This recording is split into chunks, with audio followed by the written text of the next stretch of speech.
l'agriculture dans 20 ans? Écologique, oui, mais intensivement écologique. Et là, nous sommes totalement ignorants. Nous sommes totalement ignorants de la seule chose qui compte dans le monde, qui est le monde du carbone, et non pas le monde du silicium, le vivant, quoi. Et tout d'un coup, on s'aperçoit qu'on ne connaît que 10% des êtres vivants. C'est vrai que la première fois que j'ai entendu cette parole, je me suis dit, mais comment ils font pour compter les 90 qu'on ne connaît pas? Alors, je vous dis le truc, en gros, c'est assez simple. On connaît toutes les grosses bêtes. Ah ben, les rhinocéros, on les connaît, les orang-outans, on les connaît, etc. Bon, déjà, les petites bêtes, les souris, tout ça, pas tant que ça. Puis alors, les toutes petites, rien. Mais vraiment, rien.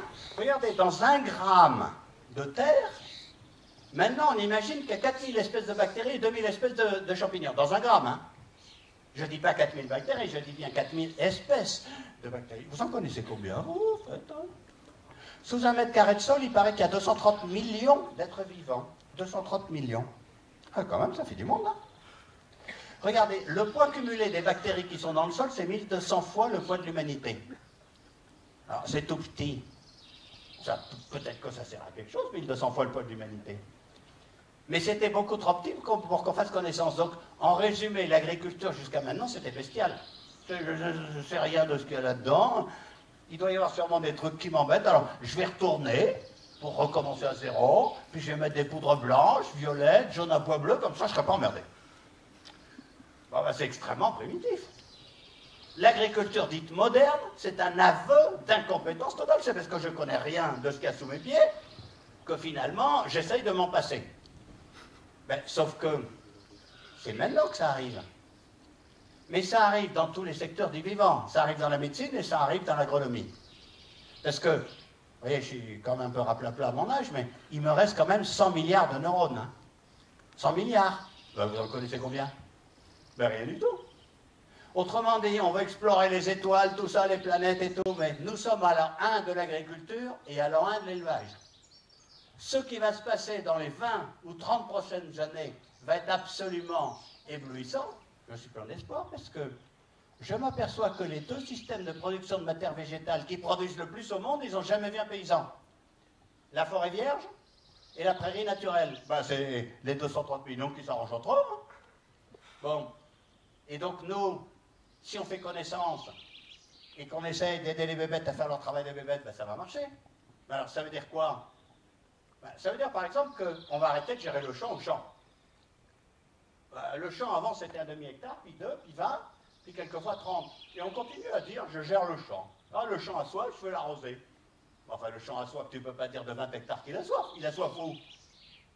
Le champ a soif de phosphore, mais où?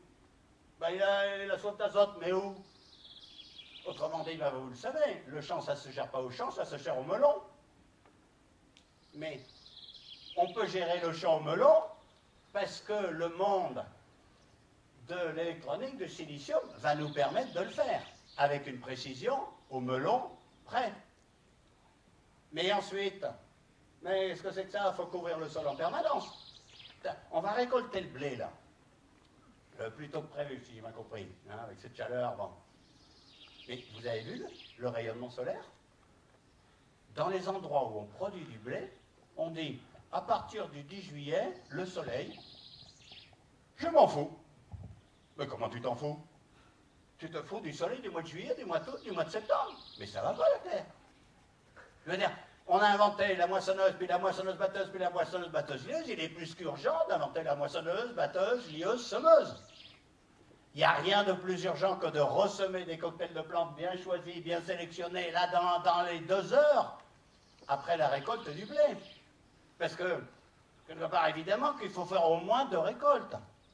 On va faire une récolte d'engrais, quand il y a plein de rayonnement solaire, pour faire une récolte de céréales. Après, on va semer directement le céréales dans l'engrais. L'engrais, ben, c'est fini l'engrais. Attends, l'engrais azoté, c'est que du gaz, ça coûte vachement cher. Et l'engrais phosphoré, je suis ingénieur des mines, je peux vous dire, on arrive au bout. Donc l'engrais, ça se cultive. Mais ensuite, le glyphosate, tout ça, oh là là, ça n'a pas la cote, hein. Mais le remplaçant du glyphosate, c'est pas un autre poison. Le remplaçant du glyphosate, c'est la plante de service. La plante qui vous rend le service. Et notamment, la plante herbicide. Je vais planter des plantes qui ont 3 qualités. elles poussent plus vite que les autres. Premier arrivé, premier servi. Deuxièmement, elles font de grandes feuilles. Ben, elles poussent les premières, elles font de grandes feuilles, ben, elles font de l'ombre aux autres. Ça s'appelle comment ça, au fait? Herbicide. Et troisièmement, elles vont geler l'hiver.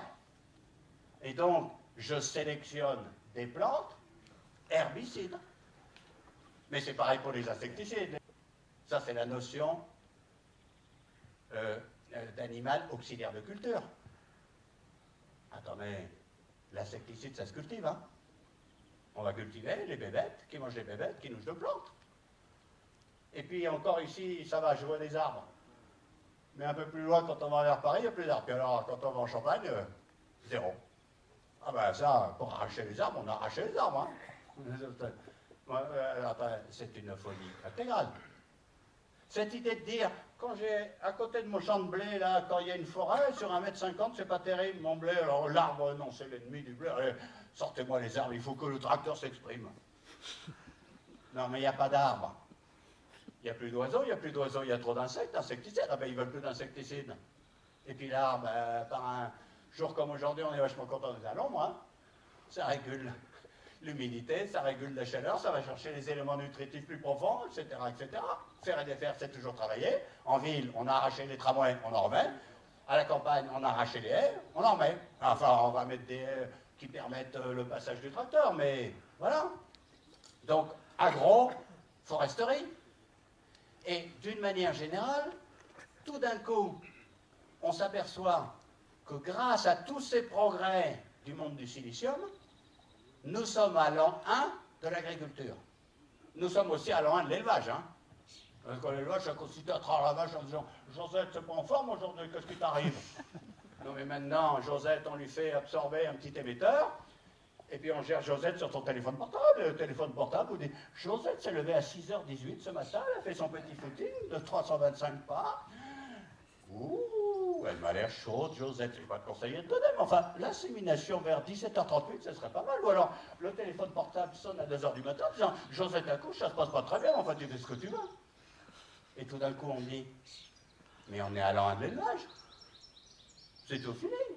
On connaissait que dalle. » Tout ce que je vous souhaite, c'est que vous sachiez dans cette académie marier le monde du carbone, le monde du silicium, et cette très belle ambition que vous avez de dire on n'a qu'une seule place qu'on mérite, la première, la meilleure. Mais ça veut dire qu'il faut continuer à se dégarcasser.